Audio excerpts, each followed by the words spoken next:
How are you? My name is Lauren B, and this is a collective reading.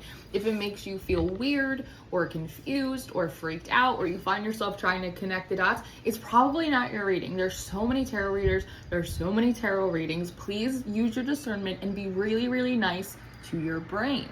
I have not really done consistent YouTube readings in a really long time for like a whole lot of reasons, to be honest with you. However, I do have like a whole slew of downloads coming in that normally I would reserve purely for the Patreon in the House of Bees, but I feel really guided to share it with like a larger audience, a larger collective today. So hopefully there's something in here for you.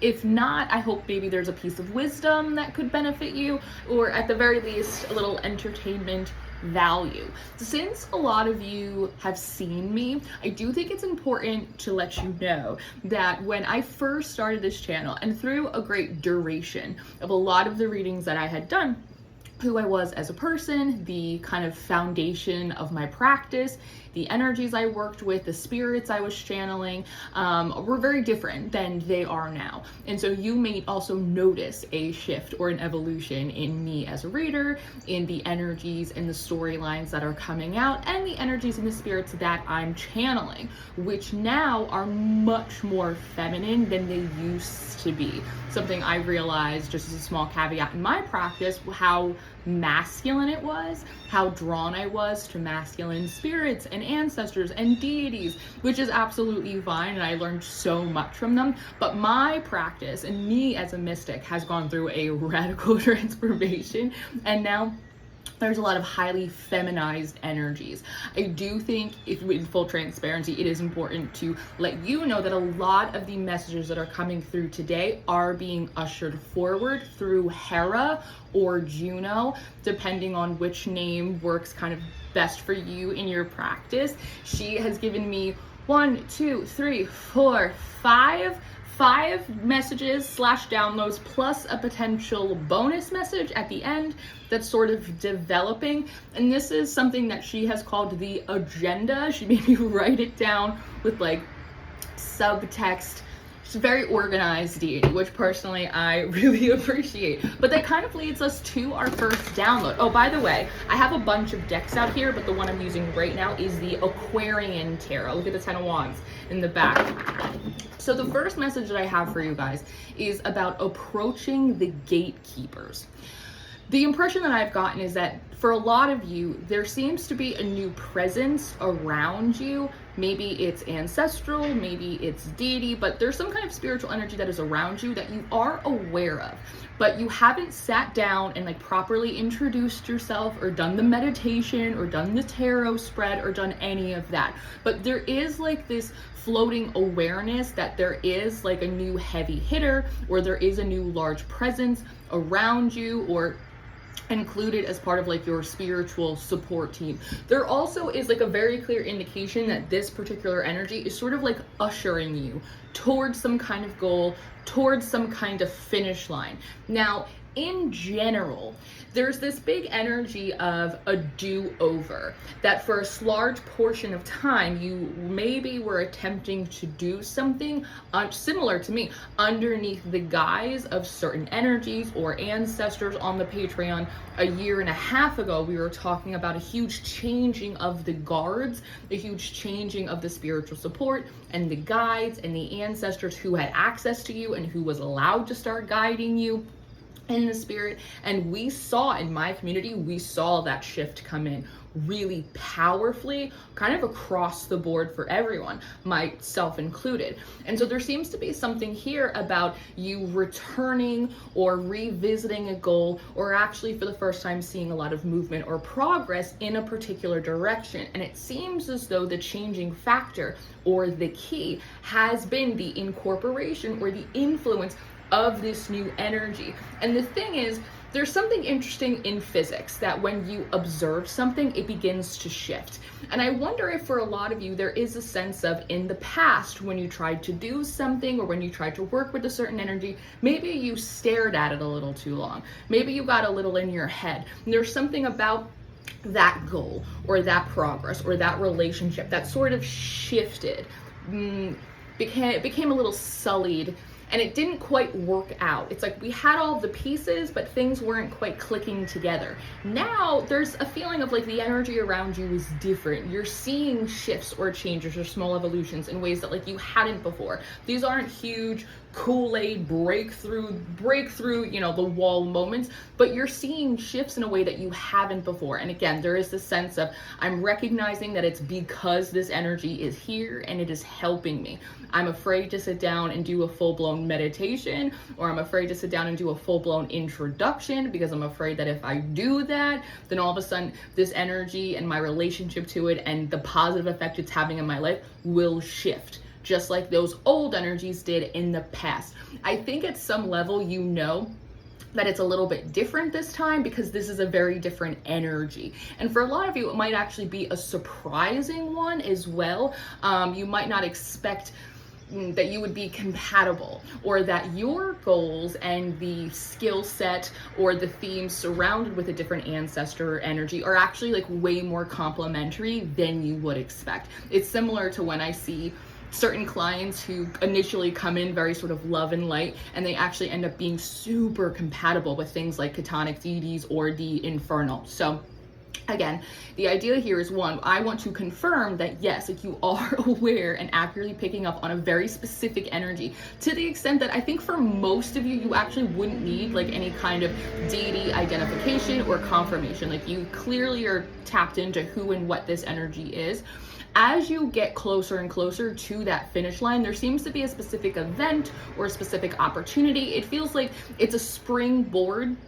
It's positive in nature, and it feels like the closer you get to that, the more you will feel guided to actually sit down and do the reading or do the meditation or do like that formal, proper introduction with who or whatever this energy is for you. It will be different for all of you because elementally you're all sitting in different points, is what they're saying to me. And there is also something here about the incorporation of this energy also kind of taking a lot of you underneath their wing as a mentor. I'm wondering if you guys have been seeing a lot of messages or content or stuff about adoption. The general sentiment around a lot of these energies is that they are coming in and acting as sort of new matron and patron deities or gatekeepers or guides for you. There's something, so in my practice, Hecate is my matron deity. I was surprised by that when I initially like had that confirmed for me, because I thought it would have been Athena, because just off the cuff, like we have a lot of similarities. But it actually ended up being Hecate, which in retrospect made a lot of sense. And love her, and I've had a gorgeous time every second that I've spent with her. But with that being said, in my practice, Nine of Pentacles, I'm also seeing myself kind of being alley-ooped over to newer energies like Hera / Juno, right? Hecate still remains my matron, but Hera has now taken me under her wing, under her mentorship. A lot of you guys are going, as I said, I read for us, a lot of you guys are going to be going through something really similar, where you will still feel that connection to your patron deities, to your matron deities, or to like your gatekeeper ancestors or anything like that, but you will also feel in some way or another sort of adopted or taken under the wing by this energy. And they're noting that the frequency or how these energies feel is very, very different. That's how you're able to so easily identify it. That's how you know that it is slightly different this time for you working with this energy. And that's how you know the results will be different, because there's something about, in terms of the frequency or in the terms of how it actually feels, their energy is so starkly different than the energies that you have worked with in the past. And actually you may be surprised at, again, how complementary those energies actually are with you, even if you wouldn't have assumed that right off the cuff. The second download that had come in was the return of old totems. There's something here about, in the beginning of a lot of your practices, you acquired and gathered so many signs, so many symbols. It's like a dictionary. It's like you filled it up with different things about your animal allies, about different totems, about a symbol here. This is what this angel number means. And almost like information overload. It's all just kind of like sitting in like the Dewey Decimal System that like is the back of your brain. And you might not have seen a lot of these signs. You might not have seen a lot of these sacred symbols or these animal allies in a long time, they might be coming back around, which is interesting. So in a sense, it feels as though you're being reintroduced to a lot of your old symbology, a lot of your old hieroglyphics, a lot of your old animal allies. You're different now than you were 4 years ago, than you were probably 6 months ago. And so how you are understanding these symbols, how you are approaching these animal allies, how you are interpreting these omens is also more mature, is also shifting and changing for you, which is exciting because it's allowing you to start, one, seeing where you started and like seeing where you are now. You're getting a sense of your development and the trajectory of it in a way you haven't before. But furthermore, it's allowing you to take these animals, these signs, these sacred symbols, and start building them out more from different angles now that you are a slightly different person and now that you're in a slightly different space, right? The third download that came in that is probably, in my opinion, I think the most practical and the most important, which is spending time in your element.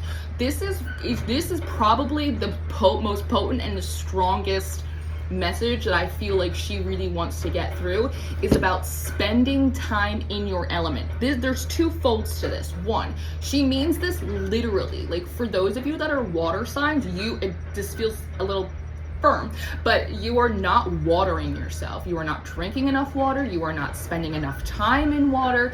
We need more baths. We need longer showers. There's also something here about your element is also connected to your protection. So again, if you're a water sign, you really need to be focusing on water as your mode of manifestation, of your mode of cleansing, of your mode of magic and protection.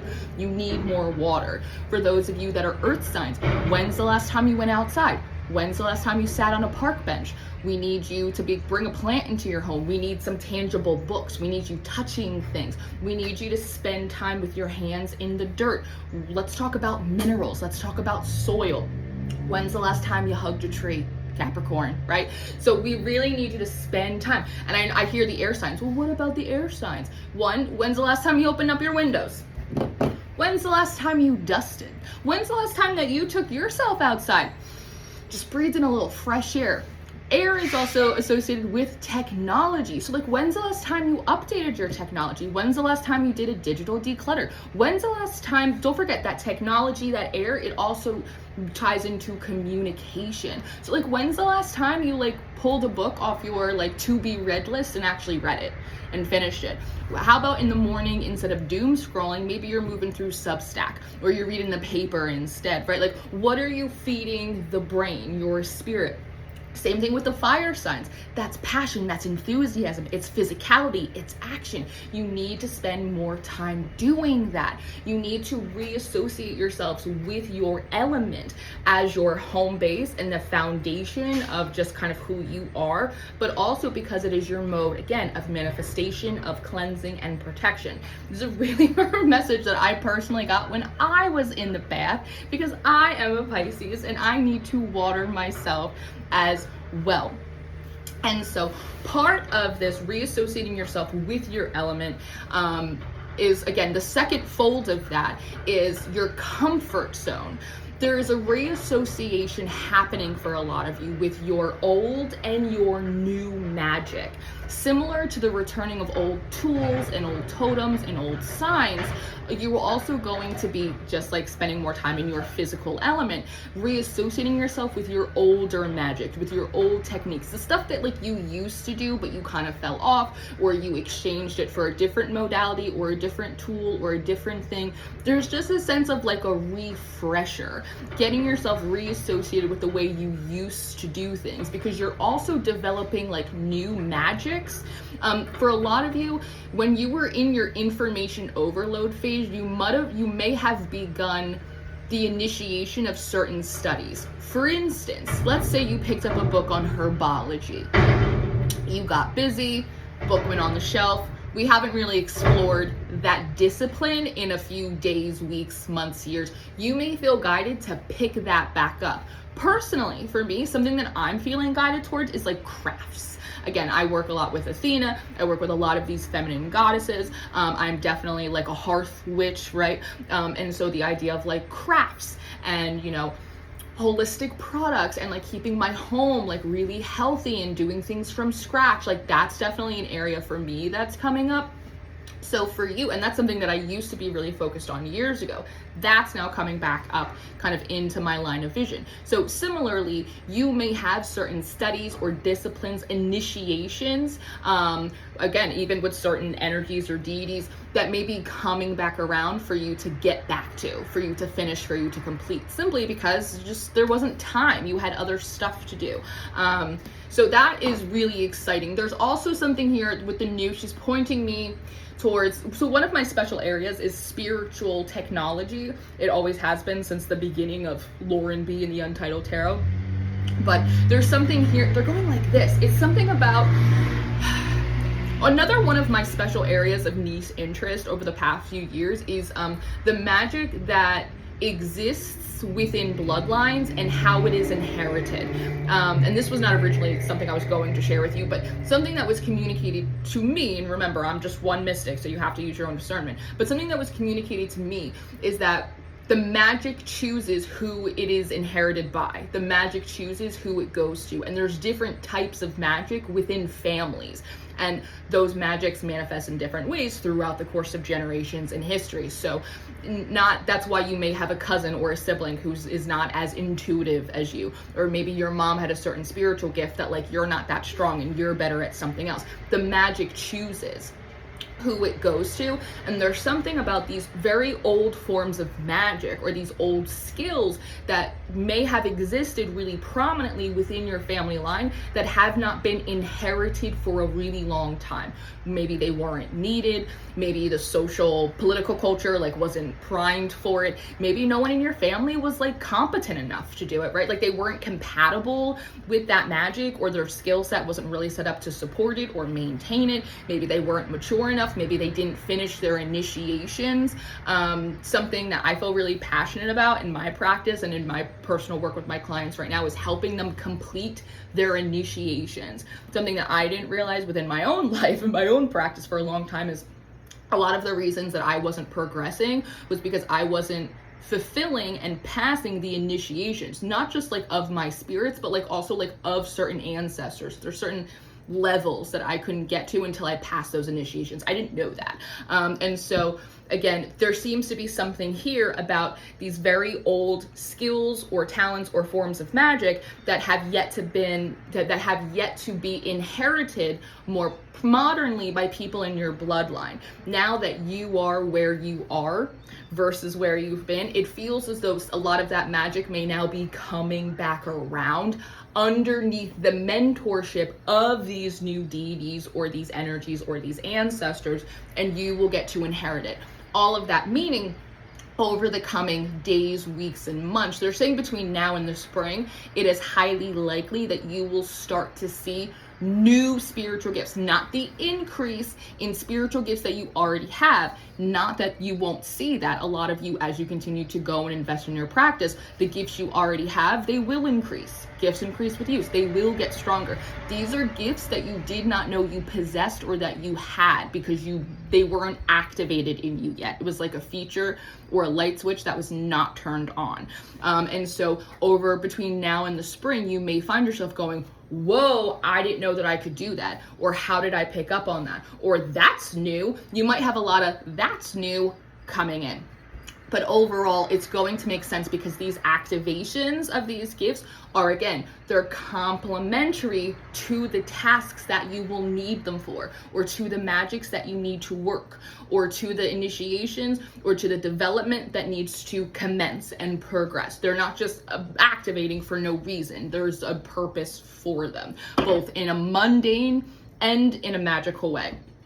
Learning how to tend to your spiritual needs. This is underneath that third download of spending more time in your element, that a lot of you are learning to tend by, again, watering yourself or earthing yourself or airing yourself or firing yourself. You're learning how to tend more acutely to your spiritual needs. And the way it was communicated to me was over the course of probably like the first quarter of your spiritual journey up until this point, that you have been learning larger frameworks. Meaning a lot of people enter through love and life, Christ consciousness, rainbows, all of that. I did too. So in that, you're learning the Abrahamic framework. You're learning that spiritual ecosystem, the laws, the tenets of all of that, right? You want to talk about manifestation, you want to talk about karma, you want to talk about chakra systems. Okay, that is a larger Eastern framework, right? We want to talk about Odin, we want to talk about Aphrodite, we want to talk, okay, well, that is a North pagan system, that is a Greco-Roman. These are all larger spiritual frameworks and systems that a lot of you guys have been learning over quite a long time. And through that, you may have noticed this works for me, that doesn't work for me, that used to, it doesn't anymore, I don't like that, that doesn't resonate, it used to, I don't believe that anymore. That's normal. That's what you're supposed to do. That's part of the process. But what I wanted to say was progress. Now for a lot of you, not for all of you, but now for a lot of you, you will be establishing and understanding your personal systems, what works for you as an individual practitioner. It's sort of the idea that now that you've gone to the buffet, you kind of have a sense of your tastes, what you like, what you enjoy. So a lot of this, again, is kind of a coming back home. And you might be seeing a lot of messages about coming back home to yourself. We don't actually mean that in like a put it on a coffee mug, like love and live and blah. It's not like one of those things. Coming back home to yourself is quite literally like returning your wandering spirit back to your vessel to begin investing and constructing these personal systems, the personal values, and the personal boundaries that are necessary for you to survive and to thrive and to maintain yourself in a holistic manner within your practice.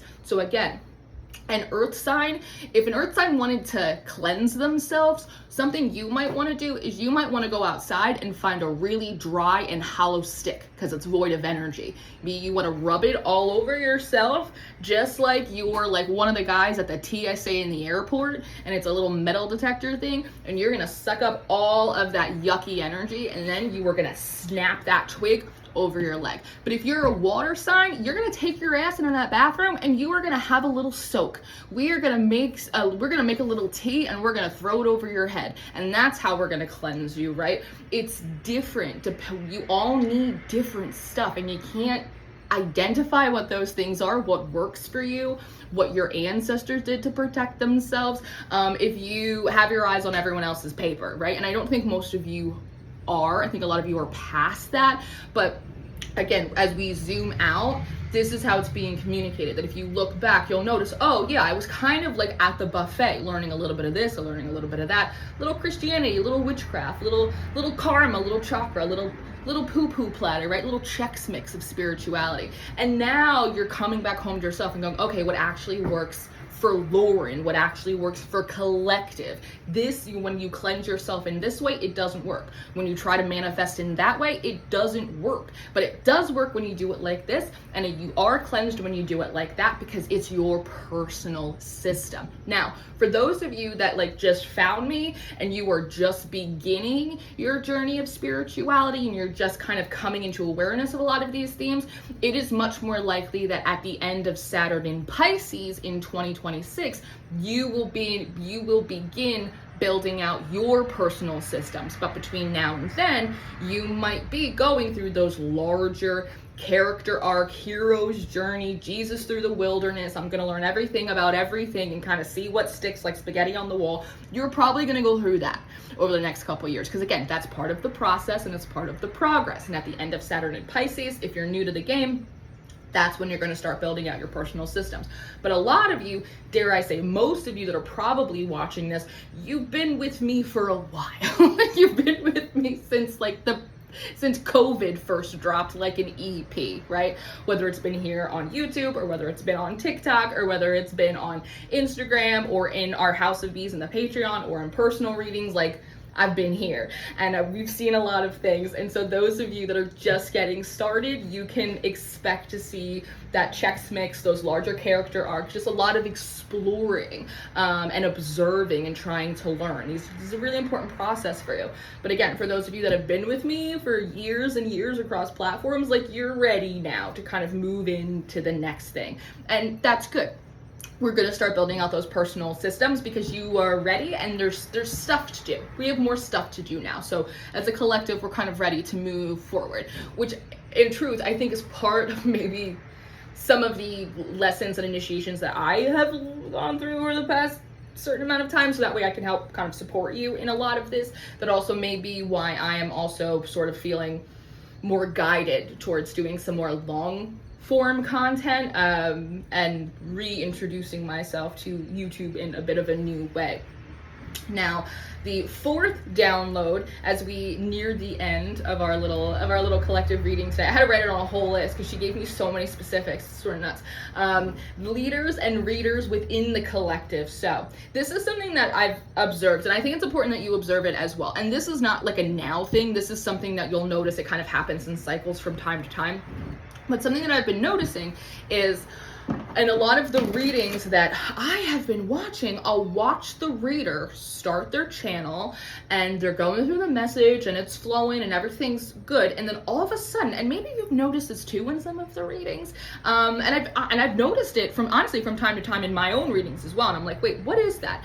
That there seems to be something interesting, and this reminds me of one of the bees, Kaz. She had sent me a message about this, but I'm noticing these readers, they're starting their reading or their message or their download, it's going well, and then all of a sudden it's like a tone shift happens, or like something, I don't know if the channel is getting like hijacked, or like there's something funny that is entering into the energy, but like all of a sudden it's like the tone of the reading shifts and the reader gets kind of like aggressive, and like it just feels really almost like accusatory. There's something really interesting in it. Like I watched a reader who I'm mutuals with, who I really enjoy on another platform, and I watched them open up a reading and they were like, something is gonna happen to you, and I was like, what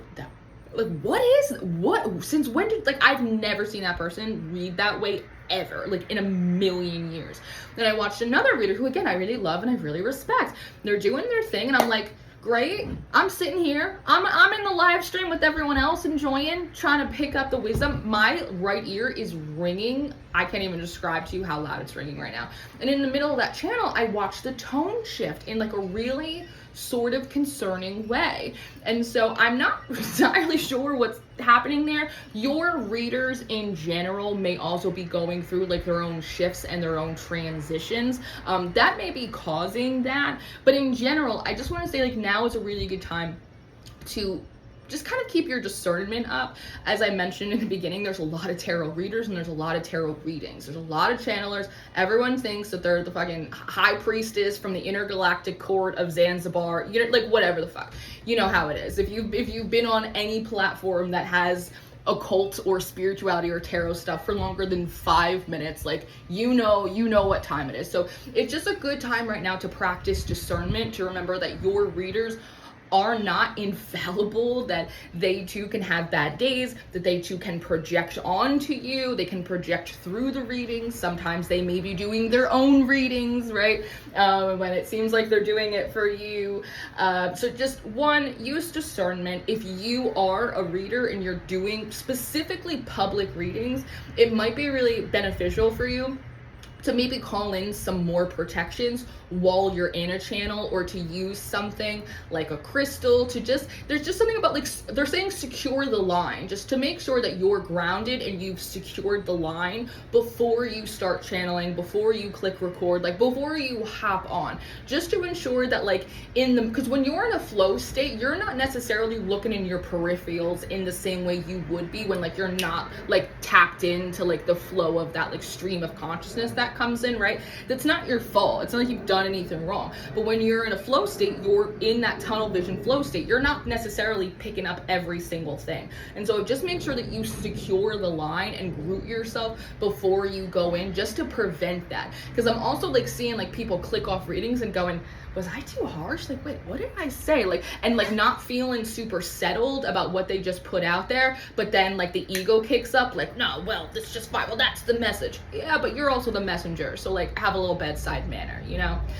Even that right there could like potentially be me like having a little too, but as I mentioned, just use discernment right now, because there's just a lot of energetic shifts. And so your readers are shifting and evolving as well. There are people that have bad days. They're also, again, can project through a message just as much as anyone else. And if you are, so just use your discernment. And if you are a reader, just make sure that you are kind of protecting or securing your line, like before you click record. If the message feels off when you're done with it, it might be off. Do it again, or don't post it, or wait a couple days and like see how that message is still kind of settling. And the last thing in there is also about taking breaks. And I think I'm like the queen of both overworking and taking tarot breaks when you need it. But if you're watching too much tarot, also if you're reading too much tarot and you're getting frustrated, take a break. Know when to tap out for a couple days and put the decks down. Not everyone needs a collective reading from you every 12 hours. They'll be okay. Take a little time for you. And you also probably don't need 12,000 tarot readings in like a day, you know? And again, a lot of that's against your own will. You're just scrolling and they pop up and they suck you in. And I say that as someone who is a professional tarot reader and someone that does watch tarot content, you know? It is what it is. But just make sure you're taking breaks if you need them and where you need them, and even from certain platforms, right?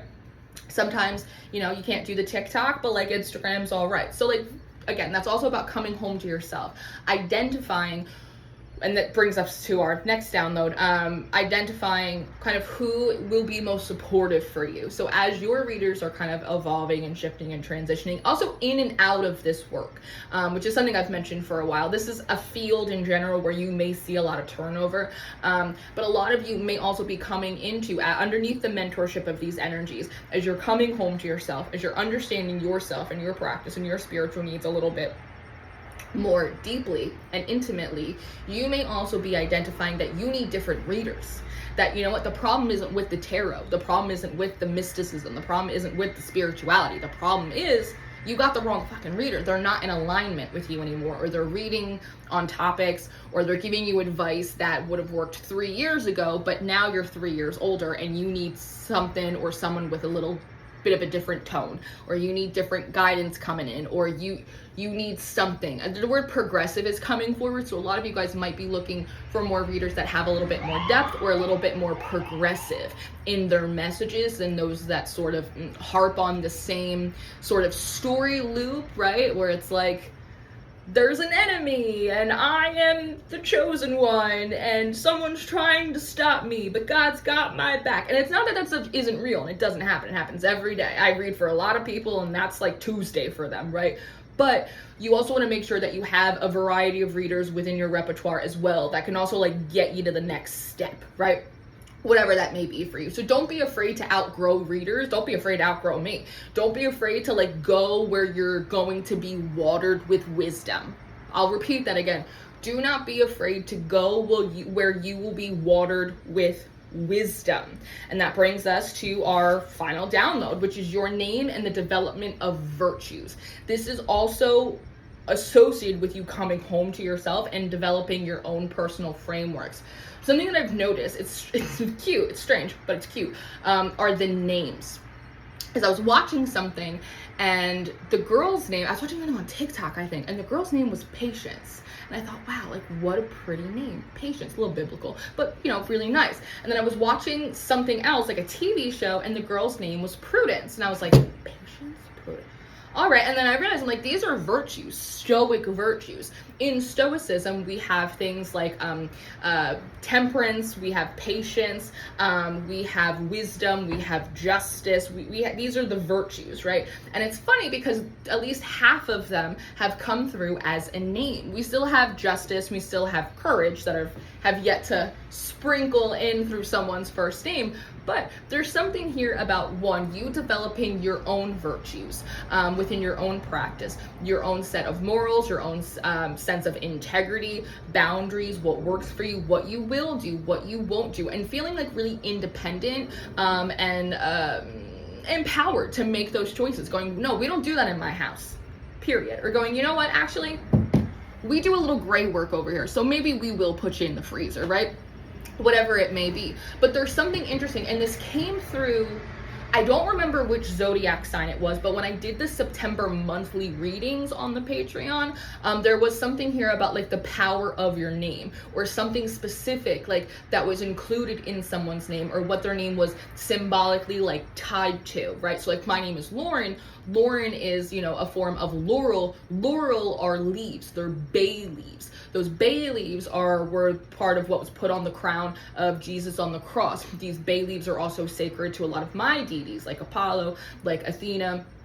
And so there might be something specific about something that is associated with your first name that will explain to you what one of your virtues is. This actually feels like it's a message more tied to Aphrodite than it does to Hera, but there's something here about like, and so when we look at bay leaves, that's victory. And when we think about Christ, when we think about this, a lot of it's like victory over death. It's like a sign of one of my virtues that is important to me is regeneration. It's the ability to bring something back to life. I think if you've been here for longer than 5 minutes, you've seen me do it time and time again, right? But that's one of the virtues in my life as an individual, and like within my practice as well, right? And I'm sure in my name there's other virtues in there that are for me to explore on my own time.